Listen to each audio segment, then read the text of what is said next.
A paz, queridos irmãos e irmãs, é com muito prazer que estamos novamente aqui para compartilhar a mensagem, a palavra do Senhor ao seu e ao meu coração. Lembrando que sempre que meus irmãos que eu transmito a mensagem, de maneira alguma essa palavra é apenas para aqueles que escutam. A mensagem é certamente primeiro para aquele que está recebendo essa mensagem. Então toda mensagem que é pregada aqui, primeiramente, ela fala ao meu coração, ela me traz reflexões, Deus fala comigo para poder compartilhar com outras pessoas. Por isso que eu digo que esse é o momento da palavra de Deus falar aos nossos corações. E meus irmãos, nós chegamos hoje à última mensagem da série Vivendo sobre a Perspectiva da Eternidade. E eu espero que essa série tenha abençoado sua vida, assim como a série sobre a maturidade espiritual te abençoou às quartas-feiras. Eu espero que essa série tenha abençoado sua vida. Se você perdeu algumas das mensagens anteriores, eu te recomendo a acompanhar. Nossa primeira mensagem foi nessa série, Vivendo sobre a Perspectiva da Eternidade, nossa primeira mensagem foi A Morte Não é o Fim da Linha, onde nós falamos a respeito das perspectivas que as pessoas têm em relação à morte e até algumas religiões, no que elas falam e o que a Bíblia fala que vai acontecer após a morte. Depois, nós falamos na segunda mensagem sobre a realidade do inferno. E falamos nessa mensagem, uma mensagem impactante, uma mensagem difícil de ser pregada, não por conta de não estar na Escritura, mas por conta da densidade, por conta de falar de coisas terríveis que vão acontecer. E nós vimos pela Escritura que o que a Bíblia ensina a respeito da eternidade, a respeito do inferno, é muito diferente do que as pessoas dizem. Depois, uma terceira mensagem que eu amei pregar é a mensagem que fala a respeito da realidade do céu. Como é o céu para onde nós vamos? E aí eu falei sobre a perspectiva do céu, porque é importante a gente pensar no céu e porque algumas pessoas, inclusive, perderam esse amor pelo céu por conta de fazer uma visão de si próprio ou uma visão equivocada a respeito de como é o céu para onde iremos. Então, se você quer saber um pouquinho mais a respeito desse lugar celestial, desse céu que Deus preparou para cada um de nós, eu te recomendo ouvir essa mensagem. A quarta mensagem dessa série, nós falamos domingo passado, foi sobre as recompensas eternas. E nós enfatizamos naquela mensagem que é muito importante você perceber que a salvação em Cristo, ela define onde passaremos a eternidade, mas é a maneira como vivemos o Evangelho, a maneira como nós interagimos, a maneira como usamos nossos dons e talentos, não vai definir onde vamos, mas como vamos passar toda a eternidade. E nós vimos que os galardões, eles são eternos, ou seja, tudo aquilo que recebemos de Deus em termos de recompensa, nós haveremos de usar por toda a eternidade. Então vale a pena, a perspectiva dos autores bíblicos é que vale a pena a gente trabalhar para o Senhor, sabendo que cada coisa que fizermos, cada uma das atividades que tivermos, nós estaremos sendo recompensados pelo Senhor e essas recompensas são eternas. Então, se você quer saber um pouquinho mais sobre o tribunal de Cristo e o galardão e como funciona essa questão das retribuições, eu te convido a você ouvir essa mensagem falando a respeito das recompensas eternas. Todas essas mensagens já estão no meu canal do YouTube e elas também estão aqui no Facebook. Se você pegar na minha página do Facebook, as mensagens estão aí elencadas, você pode acompanhar todas as mensagens dessa série. O tema de hoje é um tema extremamente importante. Eu vou finalizar essa série de mensagens falando a respeito do tema: será que estamos próximos do fim? Será que tudo que está acontecendo é um indício de que Jesus está à porta ou está às portas? Nós vimos, meus irmãos, muitas pessoas extremamente piedosas dizendo a respeito desses dias e o que vem acontecendo, que é certamente um sinal inequívoco de que estamos muito próximos da vinda de Cristo. O que a Bíblia tem a dizer a respeito desses sinais, e mais do que isso, como a igreja precisa se comportar diante da iminência do retorno de Cristo, da proximidade do retorno de Cristo. Então essa é a mensagem de hoje. Eu te convido a você estar indo para um lugar tranquilo E é claro, meus irmãos, nesse momento não é apenas um momento de compartilhar a palavra, é um momento de aprendizado, é um momento de você crescer espiritualmente. Então, se você não tem feito isso, eu te conclamo a que você acompanhe as mensagens com a sua Bíblia e, sobretudo, com papel e caneta, com um caderno, para que você possa anotar os versículos, anotar os pensamentos, anotar os aprendizados, para que você não apenas seja um ouvinte esquecido, mas que você também seja alguém que esteja crescendo em sabedoria. Há uma diferença entre pessoas que ouvem a palavra e pessoas que aprendem a palavra. Há muitas pessoas que ouvem pregações e outras pessoas que estão crescendo porque aprendem a palavra. Você não vai aprender nada, meu irmão, se você escuta uma coisa apenas uma vez, e se você não anota, se você não marca, você vai ter muita dificuldade de lembrar dos pontos, das mensagens, dos ensinamentos, dos conceitos que são passados. Portanto, se você quer aproveitar o seu tempo e se você quer aproveitar esse tempo que estamos juntos como um tempo de aprendizado, como um tempo de crescimento, como uma escola mesmo de aprender a palavra de Deus, então você precisa anotar os ensinos, ter registrado aí as mensagens, para que você possa, no futuro, lembrar das coisas que você aprendeu e também compartilhar com outras pessoas. Afinal de contas, esse é o nosso chamado, tá certo? Quero já dar as boas-vindas a todos os irmãos que estão entrando e dizer da minha alegria. Todas as lives estão sendo muito bem acompanhadas, os irmãos fiéis aí, acompanhando o seu pastor nas lives. Eu estou muito feliz com toda a participação, com os comentários muito carinhosos, muito oportunos. Eu leio todos os comentários, não tenho a possibilidade de responder todos eles, porque são muitos, mas eu leio todos eles, eu aprecio toda a comunicação que é feita. Não posso fazer menção ao longo das lives, porque isso implicaria em tirar um pouco o foco, principalmente quando eu estou explicando a palavra, eu fico muito focado no texto, isso me dificulta em relação a ler os comentários ao vivo e nesse exato momento, mas assim que termina todas as lives eu leio e à medida do possível eu vou fazendo as respostas, eu vou formulando os conceitos, as dicas. Então eu peço que você continue deixando aí os seus comentários, isso ajuda muito, isso é sinal de que você está acompanhando a palavra e que a palavra está abençoando sua vida, tá certo? Eu tenho alguns comunicados para fazer, vou fazer no final, então eu peço que você, principalmente você que é membro da Igreja Batista do Jardim das Oliveiras, que você aguarde até o final dessa mensagem. Eu tenho comunicados muito importantes, muito fundamentais para você, inclusive a respeito do nosso retorno às atividades, então você precisa ficar comigo aí até o final, tá certo? Eu quero convidar você a abrir a sua Bíblia na segunda carta que Pedro escreveu, capítulo de número 3, 2 Pedro, capítulo de número 3.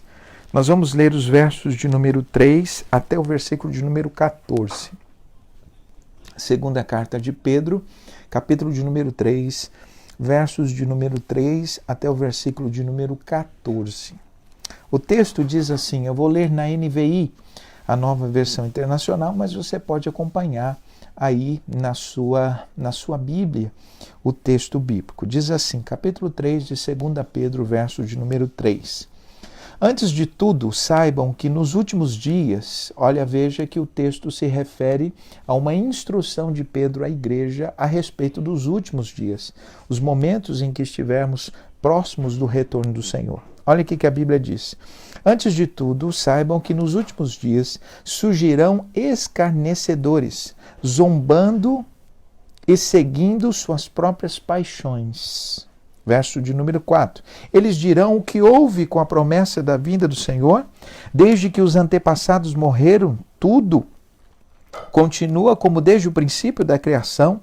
Verso 5, mas eles deliberadamente se esquecem de que há muito tempo, pela palavra de Deus, existem os céus e a terra.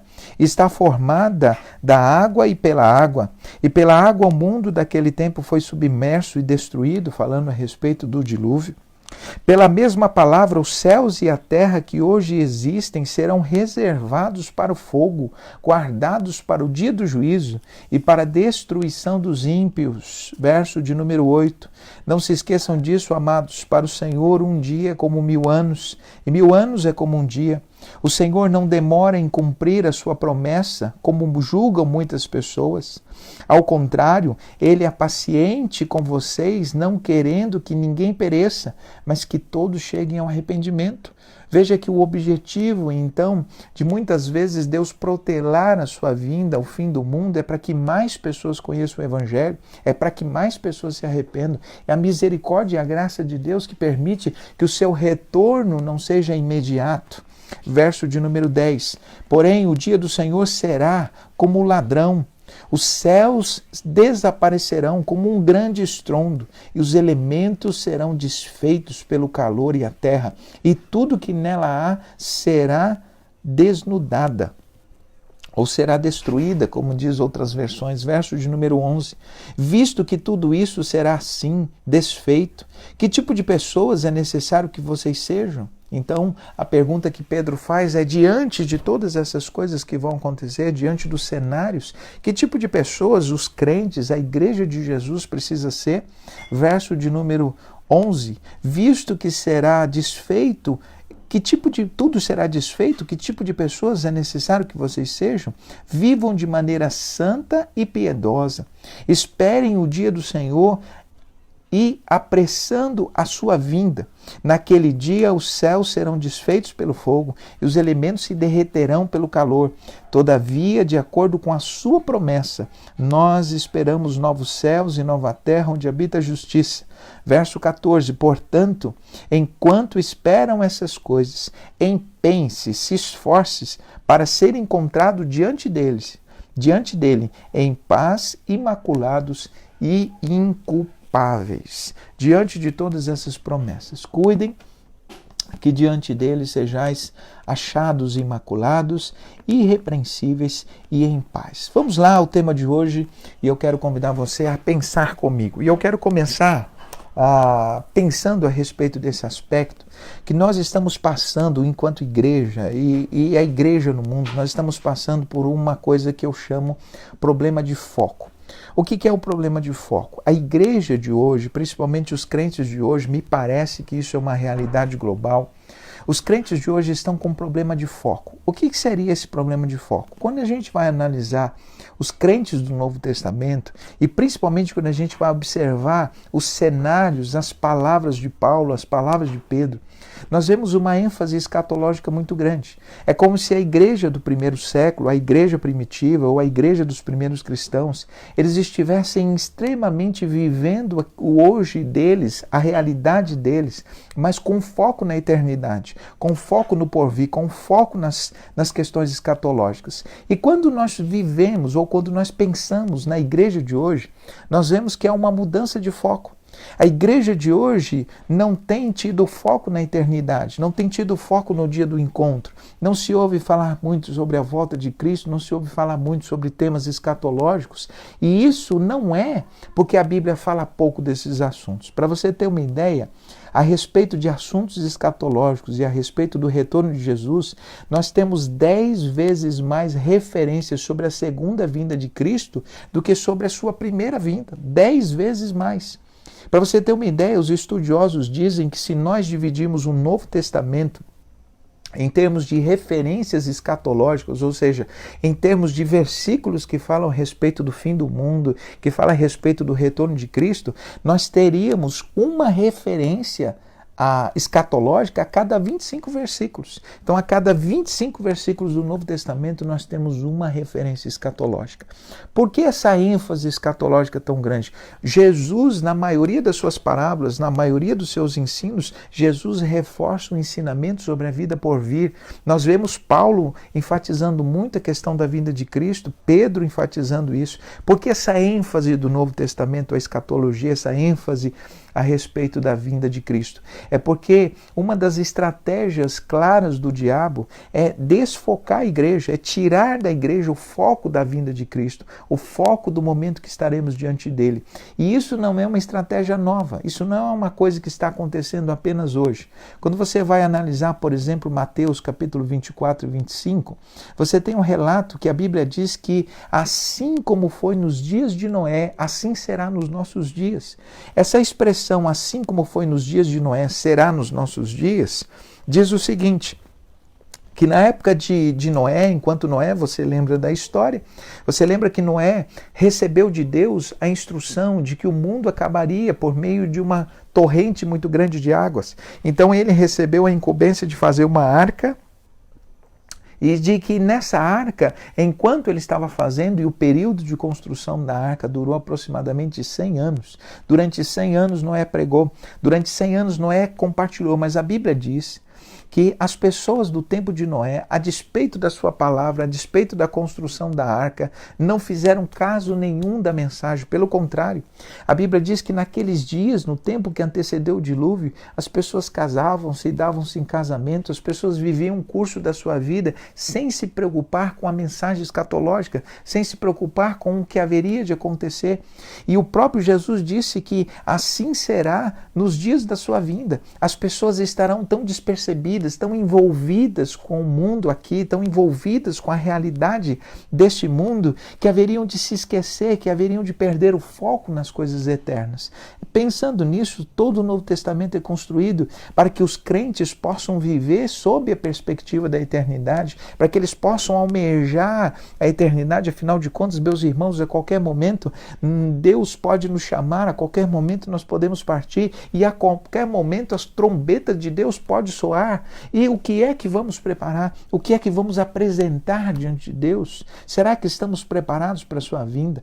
E meus irmãos, nosso tempo ainda é um tempo ainda mais desafiador, porque quando a gente analisa a igreja, a gente vê que a igreja está tão focada nas coisas deste mundo, tantas pessoas usando da palavra para ensinar como viver nesse mundo. É claro que essas coisas são importantes e têm seu lugar, como eu tenho dito em outras mensagens, mas é fundamental nós nos lembrarmos de que Deus, a Bíblia, e de que o ensinamento não pode só para nos ensinar a viver nesta vida, porque aqui estamos de passagens.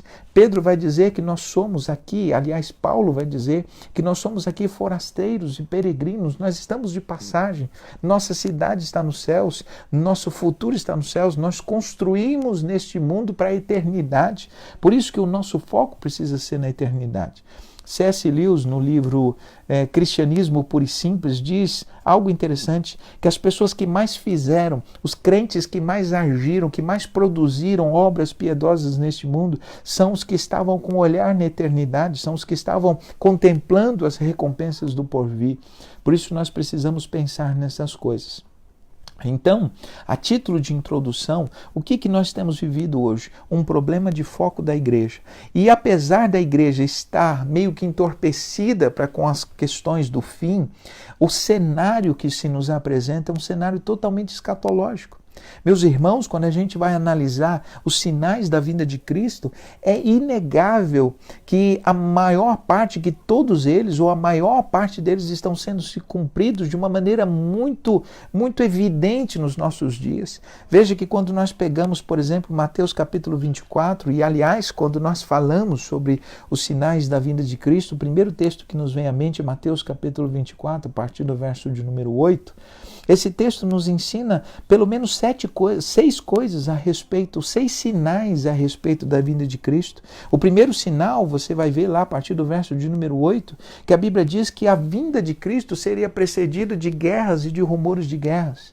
Olha, só para você ter uma ideia, nos últimos 100 anos, nós tivemos pelo menos 80 grandes guerras, ou 80 grandes conflitos nos últimos 100 anos, mais do que todos os outros da história.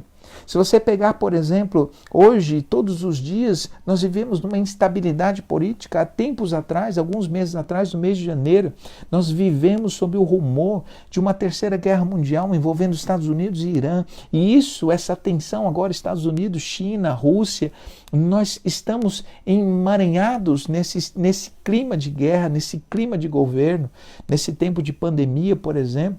Você vê disputas políticas, você vê as pessoas criando cenários de guerra. Esse é o rumor, essa é uma dos sinais que haveriam de marcar o início do princípio de dores, ou haveria de ser de pontuar ou de dar ênfase ao fato de que Jesus estaria próximo. Lembre-se, por exemplo, que Mateus capítulo 24 foi produzido, aquele sermão profético de Jesus, foi uma resposta à pergunta que os discípulos fizeram. Senhor, quando serão essas coisas? E quando se dará o fim de todas as coisas? Quando se dará o fim? Quando essas coisas chegarão ao fim? Então Jesus, respondendo essa pergunta aos discípulos, diz que o fim não ia chegar sem que antes sejam precedidos desses sinais. Portanto, o primeiro sinal é a questão de guerras e rumores de guerras. Você vai ver, por exemplo, um segundo sinal. Terremotos e mudanças climáticas em vários lugares. Meus irmãos, recentemente nós tivemos um ciclone em Santa Catarina, atingindo o sul do Brasil. Esse tipo de reação, esse tipo de mudança climática é muito raro de acontecer no Brasil. Mas nós temos visto, por exemplo, de terremotos. Você sabia que nos últimos anos, de 2000 para cá, houve mais terremotos no mundo do que todos os outros 1.900 anos anteriores, para você ter uma ideia. De 2000 para cá, nos últimos 20 anos, nós tivemos mais terremotos do que todos os outros terremotos que houve em toda a história, desde que começou a contagem do mundo. Isso não é apenas um sinal qualquer. Você vê a natureza em agonia, você vê o clima bagunçado, nós temos verão no inverno, nós temos uma série de aquecimentos globais, o mundo está em cataclisma. Para você ter uma ideia, no mês de janeiro, os cientistas que cuidam do relógio do fim do mundo, você sabia que tem, desde 1974, criou-se um relógio, que era o relógio que marcaria o fim do mundo.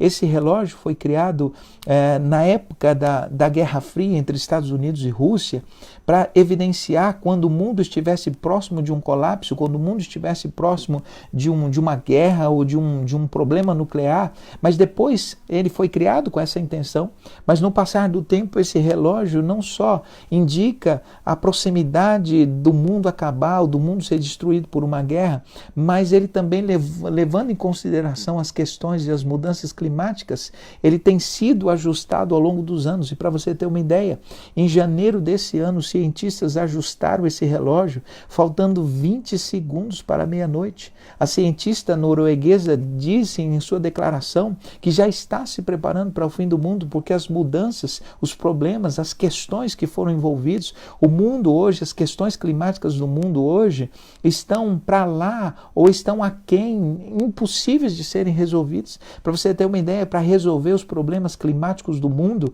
deveria, a partir de hoje, parar a emissão de 80% dos gases poluentes, o que é praticamente impossível. Não existe esperança para esse mundo. O que os cientistas preveem para os próximos 10, 20 anos é um mundo totalmente bagunçado, onde cidades litorâneas serão engolidas pelas marés, onde haverá tsunamis, onde haverá terremotos, onde as questões climáticas serão cada vez mais terríveis, cada vez mais complicadas de se prever e principalmente de se prevenir. Então nós vivemos num mundo, meus irmãos, de caos na área do clima, como que a Bíblia diz lá em Romanos capítulo 8, como que a natureza gemendo, pedindo, desejando pelo retorno de Cristo. Nós temos um terceiro sinal que Jesus falou, os falsos profetas, os falsos cristos que haveriam de aparecer. Meus irmãos, nunca houve na história da igreja um tempo tão grande de apostasia, de evangelhos falsos sendo transmitidos, de pessoas se dizendo cristãs e tendo interesses completamente escusos e contrários à palavra de Deus. Vivemos em tempo de apostasia, onde muitas pessoas estão se afastando do evangelho, estão criando seitas, estão criando religiões, as mais diversas, para poderem fazer aquilo que desejam fazer sem nenhum constrangimento. Nós vivemos em tempo, meus irmãos, de distorção do evangelho de todas as partes. Para você ter uma ideia, não é só isso, nós temos vivido também um tempo de perseguição da igreja. Talvez você que não acompanha a realidade dos campos missionários, mas há uma perseguição em todo o mundo, não só na China, não só na Coreia do Norte, mas em países da África, em outros países do Oriente Médio. Os nossos irmãos são perseguidos, são decapitados, são colocados para morrer, e muitos deles passam fome, muitos deles têm privações terríveis, cumprindo o que a Bíblia diz, que os servos do Senhor, que a igreja haveria de ser perseguida nesse tempo. Veja, por exemplo, o nosso país, a nossa realidade, Quantos decretos são feitos, quantas coisas são feitas para prejudicar a proclamação do Evangelho, para prejudicar as coisas, o anúncio, o avanço da igreja. E é óbvio, meus irmãos, que a Bíblia diz que as portas do inferno não haveria de parar a igreja e o avanço do Evangelho continua. Mas veja, por exemplo, o quinto sinal. A Bíblia diz que no tempo do fim haveriam fomes e pestes em vários lugares, doenças e pestes. Meus irmãos, as questões de doença têm sido as coisas mais alarmantes do mundo, onde já se viu um vírus parar o mundo inteiro. Pela primeira vez na história, nós temos um vírus com tamanha proporção de parar o comércio, de parar a economia. Isso nunca aconteceu na história da humanidade. Quem diria que lá em dezembro, quando começou-se os rumores a respeito do Covid-19, do coronavírus, quem imaginava que haveria de atingir o mundo com essa proporção? Mas isso é apenas o início. Dizem já as reportagens atuais que está surgindo um novo vírus na China, tão letal e ainda mais complexo que o coronavírus. Meu Deus do céu, nós estamos vivendo em época de pandemias, onde os vírus estão sofrendo mutação, está cada vez mais difícil ter uma vacina, cada vez mais difícil conter as pestes e as doenças que estão atormentando este mundo. Como se não bastasse, o último relato da ONU de 2018 mostra que uma pessoa passa fome em cada 10. Nós temos um total de 821,6 milhões de pessoas que passam fome no mundo todos os dias, e a Bíblia diz que a fome haveria de ser uma das marcas desse tempo. Veja, por exemplo, meus irmãos, o que está acontecendo em relação ao avanço do Evangelho, que seria um outro sinal. Existe hoje, para você ter uma ideia, você que acompanha os campos missionários, o último relato da Junta de Missões, que foi feito um estudo missiológico, chegou-se à conclusão de que apenas 3.773 povos ainda não foram alcançados. Sabe o que isso significa? São 213 milhões de pessoas. Nós estamos mais próximos de cumprir o chamado de Deus, de cumprir a tarefa de pregar o Evangelho no mundo todo, mais próximo do que qualquer outra época da história. Nós estamos próximos de cumprir a missão de pregar o Evangelho em todo mundo, e a Bíblia diz que quando isso acontecesse, o fim viria. Portanto, nós estamos próximos deste tempo. Como se não bastasse, a gente vai pegar, por exemplo, 2 Timóteo, capítulo 3, verso de número 1 a 5. Nós temos um relato de como seria a sociedade na época do fim. Veja que o apóstolo Paulo diz a Timóteo que nos últimos dias os homens seriam avarentos, seriam zombadores, seriam orgulhosos, amantes de si mesmos, traidores, ambiciosos, condenariam e iriam contra o casamento e as instituições criadas por Deus. Muitos deste tempo seriam tão avarentos, seriam pessoas que levariam outros ao pecado, seriam pessoas que amontoariam mestres segundo suas próprias concupiscências. Meus irmãos, este tempo que nós estamos vivendo, essa é a sociedade que nós estamos convivendo. Talvez você diga, mas sempre houve guerra, sempre houve fome, sempre houve todas essas coisas, mas nunca houve como no nosso tempo. Nunca na história houve essas coisas em proporções tão grandes e de maneira tão conjunta como em todo o tempo. Houve épocas de guerras e épocas de fome. A época que nós estamos vivendo tem todos esses sinais agrupados. Não existe, não resta nenhum sinal, absolutamente nenhum sinal, para que esse dia, esse momento da vida de Cristo chegue. Portanto, nós como igreja precisamos começar a pregar e lembrar esse mundo de que estamos às portas. Talvez tenhamos que dizer, como o profeta Amós, prepara, ó Israel, povo de Deus, para se encontrar com o Senhor. E meus irmãos, é baseado nessa introdução, baseado nesses dados, que Pedro vai escrever à igreja, e ele diz algo interessante. Pedro diz no capítulo 3, dá 3 conselhos à igreja, e eu quero finalizar minha palavra com esses 3 conselhos. O primeiro conselho que Pedro dá a respeito da igreja, como a igreja deve agir nesse tempo. E Pedro começa a sua palavra dizendo que no tempo do fim haveriam zombadores, pessoas que estarão dizendo: onde está a promessa de Deus? Onde está a promessa da sua vinda? Desde que os pais morreram, desde que a gente escuta falar a respeito do mundo, a gente ouve falar a respeito da volta de Cristo, mas cadê essas coisas? Cadê? Será que ele se esqueceu? A Bíblia vai dizer, meus irmãos, algumas coisas importantes. Primeiro, que o tempo de Deus não é o nosso tempo, o relógio de Deus não é o nosso relógio. E diz também que o atraso, o aparente atraso do retorno de Cristo não se dá por conta dele ter esquecido da sua promessa, mas por conta da sua misericórdia, da sua graça. Meus irmãos, é a graça de Deus, é a misericórdia de Deus que tem feito com que a vinda de Cristo não se dê exatamente neste minuto, não se deu no ano de 2019, nos anos anteriores, para que mais pessoas pudessem ouvir o Evangelho, para que mais pessoas pudessem estar preparadas. E, meus irmãos, nós temos pouco tempo, o relógio de Deus está correndo depressa, está chegando próximo da meia-noite, e nós precisamos, meus irmãos, como igreja, ter pelo menos 3 atitudes que Pedro vai nos ensinar aqui. A primeira atitude que Pedro diz que a igreja tem que ter diante desse tempo é que a igreja precisa viver em santidade e piedade. A igreja precisa ter um estilo de vida, e quando eu falo igreja, não falo de todos nós, eu falo de cada um de nós individualmente. Nós precisamos ter um estilo de vida marcado pela santidade e pela piedade, está lá. No verso de número 10, nós precisamos ter um estilo de vida marcado pela santidade e piedade. Algumas pessoas vão achar que essas duas palavras querem dizer a mesma coisa. Pastor, santidade e piedade não quer dizer a mesma coisa? Claro que não. Santidade tem a ver com as coisas que como igreja devemos evitar, com as coisas que devemos nos afastar, com as coisas que nos sujam. Santidade tem a ver com evitar o pecado, evitar as coisas ruins, evitar a contaminação desse mundo. É tempo da igreja de Jesus viver em santidade. Meus irmãos, santidade em relação ao que falamos, santidade em relação ao que vemos, santidade em relação ao que estamos compartilhando com as pessoas. É tempo da igreja se santificar. A igreja precisa de santidade. E, meus irmãos, a Bíblia diz que sem santidade, sem santificação, ninguém verá o Senhor.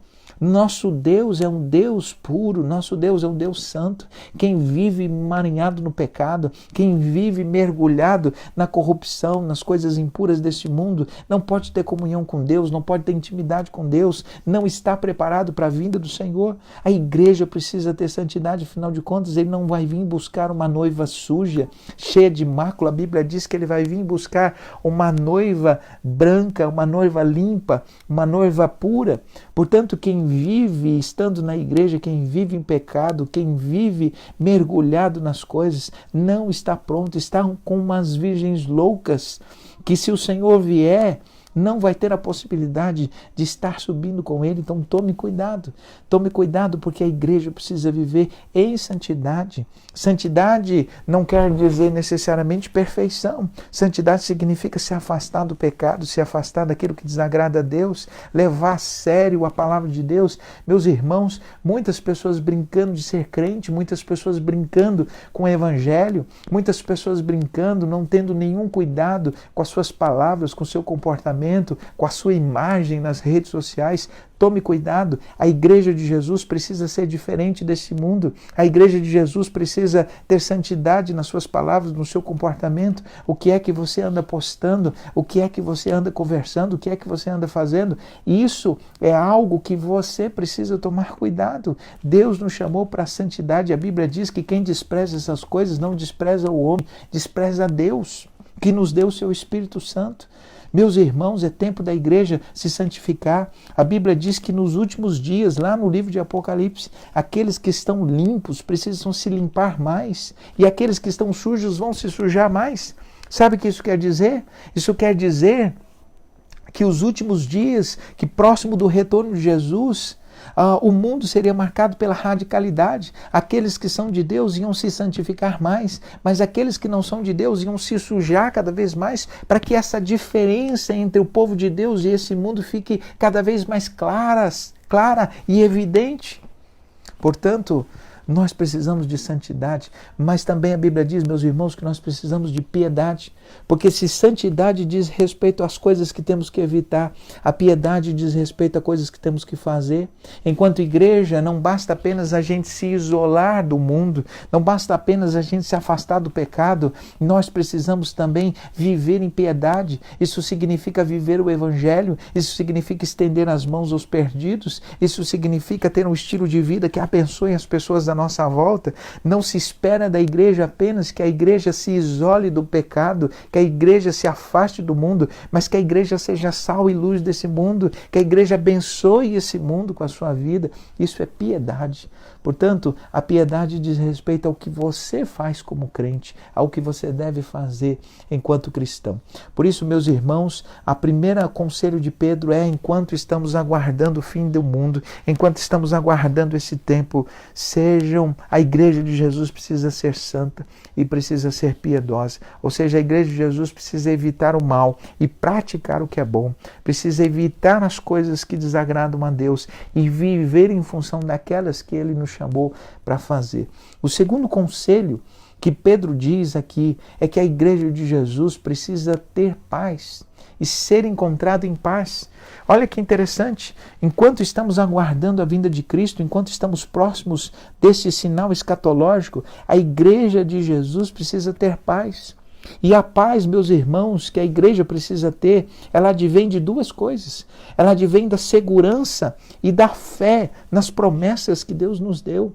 Esse tempo, quando tem muitas pessoas da igreja que dizem: pastor, eu não gosto que falem de Apocalipse, eu não gosto que fala do retorno de Jesus, eu não gosto que fala a respeito das coisas do porvir, eu não gosto que fala sobre céu e inferno, essas coisas me atemorizam. Deixa eu te lembrar, meus irmãos, de 1 Tessalonicenses capítulo 5, verso de número 3 e 4, olha o que Paulo diz: irmãos queridos, a respeito do dia do Senhor, vocês não precisam ficar com medo, porque vocês já não estão em trevas para que aquele dia vos surpreenda como a um ladrão. Pelo contrário, vocês estão seguros, vocês estão guardados em Cristo. Como a igreja de Jesus aguarda o retorno do Senhor em paz. Sabe por quê? Porque nossas vidas estão seguras nele. A Bíblia diz que nós estamos escondidos nele. Colossenses capítulo 3, a Bíblia diz que nós buscamos as coisas do alto, onde Cristo está, e nós estamos com a nossa vida escondidas nele. Nós estamos protegidos e guardados. O Senhor nos salvou, o Senhor nos livrou. Nós não seremos surpreendidos. Não seremos surpreendidos, meus irmãos, com aquele dia, como as pessoas deste mundo. Pelo contrário, aquele dia marcará o fim do nosso sofrimento, o fim das nossas privações. Por isso que, quando a Bíblia fala a respeito, meus irmãos, da igreja de Cristo e do mundo, nós temos expectativas diferentes em relação ao fim do mundo. Enquanto a igreja de Jesus aguarda o retorno de Cristo em paz, afinal de contas, já lavou suas vestiduras no sangue do Cordeiro, estão preparados, dizendo: Maranata, ora vem, Senhor Jesus. Esse mundo está totalmente em trevas, totalmente com medo, porque o que aguarda esse mundo é uma perspectiva totalmente sombria. A Bíblia diz que enquanto a igreja de Jesus aguarda novos céus e nova terra em que habita a justiça, as pessoas desse mundo que estão sem Deus, elas estão sobre próxima às portas de o céu pegando fogo, os elementos se desfarão. Isso, meus irmãos, é uma linguagem bíblica para uma mudança cósmica. Quando você vai ver, por exemplo, as questões da grande tribulação, lá em Apocalipse capítulo de número 7 em diante, você vai observar, meus irmãos, quantas coisas terríveis, o que vai acontecer com o céu, o que vai acontecer com as pessoas, o que vai acontecer com os alimentos, quando os selos, quando as trombetas, quando os cavalos com seus cavaleiros estiverem se apresentando nesse mundo, quando o anticristo se manifestar. Meus irmãos, as perspectivas são as mais sombrias, as mais tenebrosas, a ponto da Bíblia dizer que esse tempo que estamos vivendo, que essas coisas que estamos vivendo, que você já acha terrível, que nós já achamos terríveis, essas coisas, fomes, pestes, terremotos, pandemias, todas essas coisas são só o princípio de dores, gente. É só o começo. O que a Bíblia diz que vai acontecer são coisas terríveis, a ponto das pessoas procurarem a morte, correrem e de desejarem montes caiam sobre nós, mas a morte vai fugir dessas pessoas. Portanto, meus irmãos, a igreja de Jesus está em paz, mas a igreja de Jesus precisa ter o terceiro conselho. Qual é o conselho? Devemos viver sob a perspectiva da esperança. Não é só a paz, nosso coração se enche de esperança. Nós desejamos novos céus e nova terra em que habita justiça. Mas veja, enquanto estamos aguardando a vinda do Senhor, a igreja não cruza os braços, a igreja não fica apenas aguardando a vinda do Senhor, extasiada com as promessas. A igreja tem pelo menos duas missões muito claras durante esse tempo em que aguardamos a vinda de Jesus. A igreja precisa compartilhar o evangelho, a igreja precisa pregar a palavra de Deus, a igreja precisa compartilhar a mensagem de que Jesus está às portas, a igreja precisa ser a pregoeira deste tempo. E meus irmãos, é tempo de nós pregadores compartilharmos a respeito do retorno de Jesus. É tempo da gente dizer para as pessoas: abram os olhos, levantem as cabeças, porque o fim está próximo. É tempo, meus irmãos, de nós estarmos apregoando que a vinda de Jesus está às portas. E não é só uma questão de mensagem para deixar as pessoas com medo, é a verdade, é o que a Bíblia nos ensina. O relógio de Deus está se aproximando do seu zênite, que é a palavra para clímax, um momento em que as coisas haverão de acontecer. A igreja precisa se atalaia, a igreja precisa avisar.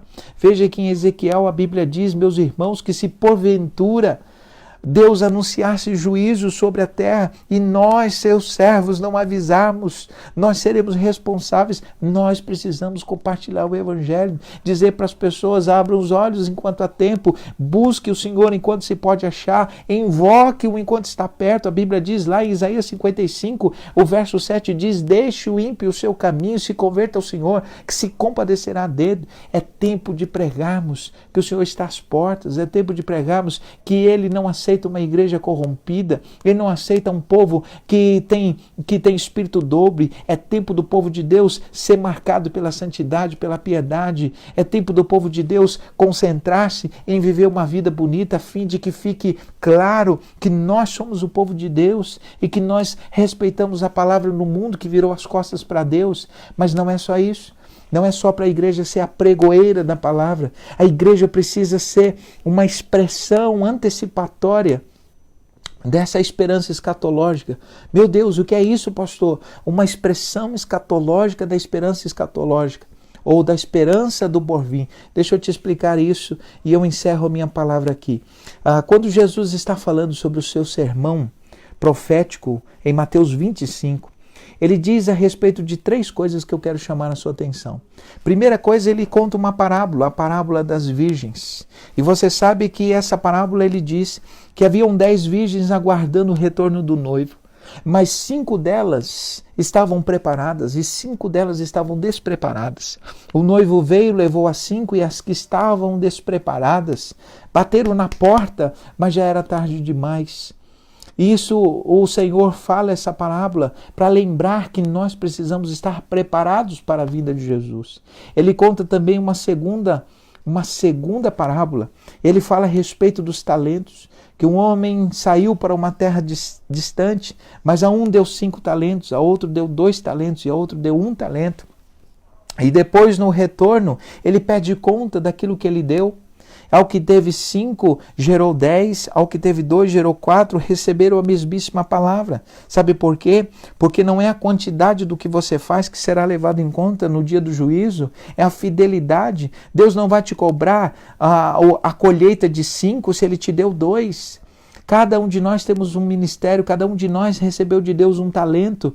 E a Bíblia diz, meus irmãos, que no dia do encontro nós haveremos de prestar conta dos talentos, das coisas que Deus colocou nas nossas mãos. Portanto, a primeira parábola fala a respeito de estar pronto espiritualmente. A segunda parábola fala a respeito de estar pronto ministerialmente, de ter feito aquilo que Deus nos concedeu.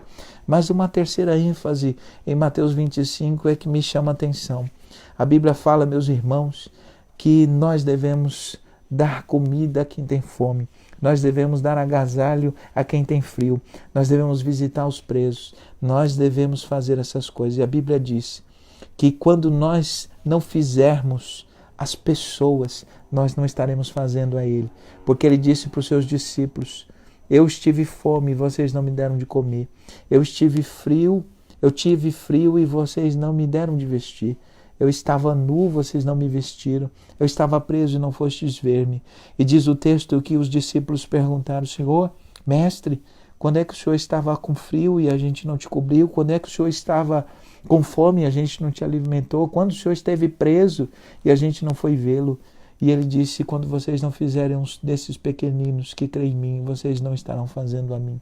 Deixa eu te lembrar que enquanto nós aguardamos a vinda de Jesus, nós não apenas nos livramos do pecado, nós não apenas nos concentramos em exercer nosso ministério, nós precisamos ser um sinal antecipatório do porvir. O que é isso? Nós precisamos mostrar, trazer as bênçãos do porvir para esse mundo. Nós precisamos, enquanto igreja, alimentar quem tem fome.